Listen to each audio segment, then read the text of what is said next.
moom mu xam ko te d'ailleurs il l'a avoué il demande les renseignements sur la diplomatie et sur la sécurité kon maanaam mooy amatu ko te ñu yelloo loolu noonu il rend compte directement à qui au président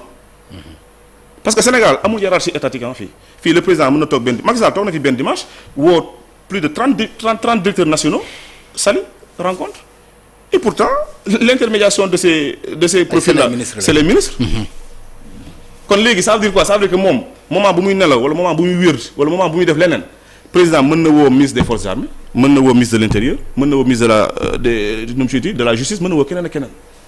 ni vu ni connu et il l'a avoué parce que quand il parlait tu sentais que le gars dafa commencer dund li nga xam ne maanaam mooy le destin naturel d'un premier ministre le premier ministre waaw non dama dégg nga ni le gars ma ne le premier waaw le premier ministre waaw ok am problème premier ministre waaw excuse-moi dama xaw am benn kii bu juvénile quoi non mais waroo ko wax le gars non bu ma jaxasee ak moom non amul jaxase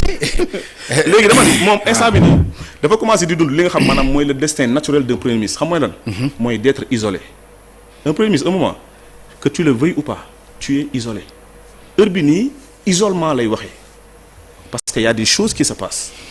il y a des tractations qui se font il y a des décisions qui se prennent il n'est pas au courant. mais nee na du démissionner. non loolu moom la engagé loolu sérieusement mais loolu da nga ko ci encouragé. non aw ma ci choix xam nga aw ma ci choix man li ma gëmoon lenn la dama ko mosoon wax et je le répète dama gëmoon ne il va être le drone du magistère de Diomaye drone mooy dafa waroon sut ministre sut député sut président parce que yàlla may na ko màkkaama mu def ñoo ñëpp su ko sutoon heure bi nii mais lépp ci Diomaye la jëm 2028 on va le porter on saura que voilà Diomaye va faire un discours comme quoi que oui le Pastef s'est réuni porte nañu Ousmane Sonko pour après mu jeex mais là du ma devant yàlla moo xam li am suba yàlla na doon jàmm ci ñoom ñaar parce que dama gëm ne ñoom ñaar ils ont la responsabilité de rester ensemble ils ont la responsabilité de réussir je ne dirais pas d'échouer ensemble mais de réussir ensemble parce que ce qu'on nous a vendu ñun lu ñu xeex ñun alliés man allié laa ci on nous a vendu Sonko mooy Diomaye Diomaye mooy Sonko donc ça veut dire quoi ça veut dire que en 2029 amul dañuy juger Sonko dañuy juger Diomaye on va juger Sonko et Diomaye ou Diomaye et Sonko parce que foofu la bilan bi nekk léegi nag ñu ngi dox jëm ca par rapport à leur rapport aw ma lu ma ci wax dëgg yàlla man moom du ma ci wax j'ai absolument aucun commentaire à faire mais li ma ko doon bañal moo commencé am mooy être un premier ministre isolé un premier ministre à l'écart de certaines décisions te il l'a prouvé quand il disait que il doit avoir le renseignement sur la diplomatie le renseignement sur la sécurité parce que loolu dama ko gisoon Sénégal fii nii xanaa nga nekk un premier ministre bu amul ambition comme on en a vu. non mais au-delà de renseignement bi ci diplomatie ak leneen moom dafa jàpp ni état bi dañu maanaam le PASTEF son parti dañu war a am droit de regard ci ni état bi di doxee. waaw loolu xam nga moom dem na ba ne sax y a un problème d'autorité au Sénégal il y a pas de problème d'autorité au Sénégal il y a un problème d'autorité parallèle un problème d'autorité parallèle l'autorité c'est le président te moom day fàtte Diomaye en dehors d'être un militant de Pastef c'est le président de la République xam nga la mooy président bi mooy maanaam mooy ñun la kilifa ñun mooy ñun les citoyens loolu mooy président Diomaye c'est le chef suprême des armées mooy militaires yi Diomaye c'est le président du conseil supérieur de la magistrature mooy justice bi moom day fàtte chaîne boobu noonu xam nga nag comprendre nga. c'est-à-dire mais fàttewu ko. non parce que su ko fàtte woon du ne su ma amee problème. Diomaye du ma si jàppale parce que xam na ni Diomaye moo am pouvoir bu assister ko ci. xam nga fan la ko njëkk a fàtte. waaw même su Macky Sall da ko doon fàtte. te loolu moo doon yàq communication c'est-à-dire da doon affronter Macky Sall benn instant ba romb ligne boo xam ne affronter tul Macky Sall il défie le chef suprême des armées benn côté da doon romb ligne bi di défie le président du conseil supérieur de la magistrature te foofu nag la communication bi di yàqu toujours. parce que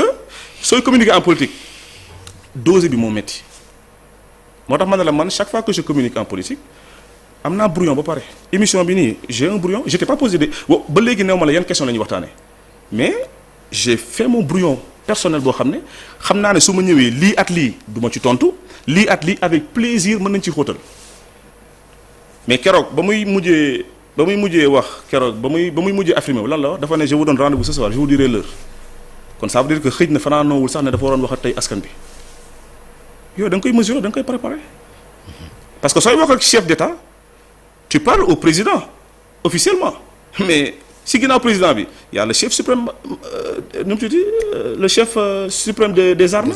Il y a le président du conseil suprême d'armée loolu yëpp dafa am. parce que loolu après da ngay dugg heure bi nii mi ngi attaqué justice bi mais justice bi est-ce que merewuñu ko woon depuis Macky Sall il faut se poser la question te loolu day am moo tax chaque fois parfois su waxee xam nga fii Sénégal neexul a commenter moom kilifa la boo xam ne soo ko commenter la soo waxee dëgg yàlla na war a ko wax dëgg et tout man je suis son jeune frère yéene ma ko dara lu bon mais li wër ba wër mooy dama ne li ma la mën a directionner pour mu baax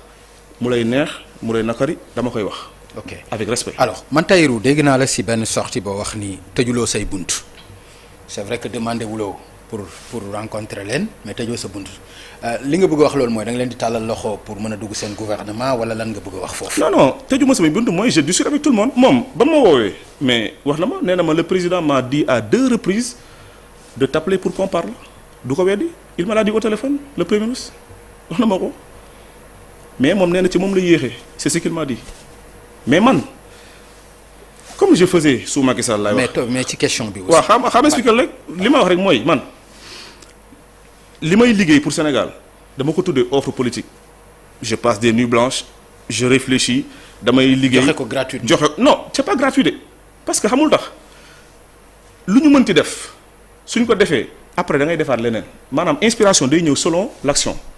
quand tu es inspiré d'une chose et que c'est mise en action wala mise en acte après loolu noonu parce que lu baax lay juraat après parce que loi day indi beneen loi loolu kese la mais man li ma wax mooy que man dama ne. moom premier ministre nee na le président wax na ko à 2 reprises mu woo la président bu la soxlaa c'est juste xanaa peut-être pour soxla la ci dara la est-ce que pare nga pour mën a bokk ci gouvernement bi pour jàpp ci ndax pare nga pour loolu yow. non sérieusement instant bi nii su ma la waxee dëgg te yàlla tax sama poste de député doy na ma. parce que dama gëm ne poste bi cadeau la bu jógee ci yàlla parce que xeex bi dama ci xeex merew ma ko ci merew ma ci kenn ba ñu gañee ñu ci gënoon sonn lañu gënoon teg à l'écart sauf ñi nga xam dañoo génn taper sur la table casse pour peut-être def benn genre de chantage man fekkuma si man damaa toog sama boor noppi jàpp sama ñàmbur ba élection jotee j'ai fait ma liste ma dugal ko yàlla def ma député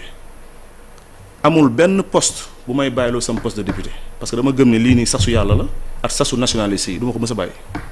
suñu bëggee def ministre nag keneen mën nañu jël samay idée wala ma jox leen sama yenn documentation ñu jox ko ministre keneen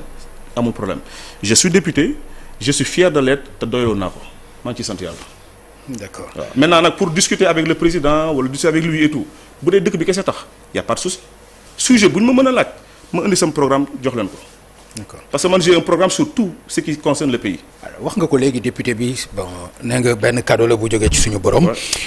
ñu ci bari nag ci groupe parlementaire yi ñi ngi def seen bilan ci session bi nga xam ni ci la ñu génn boo doon def sa bos tey lan ngay wax sénégalais yi nationalistes yi porté nañu la sénégalais yi yóbbu nañu la fa bon session bi jeex na lan nga mën a teg ci seen loxo ci loo leen defal.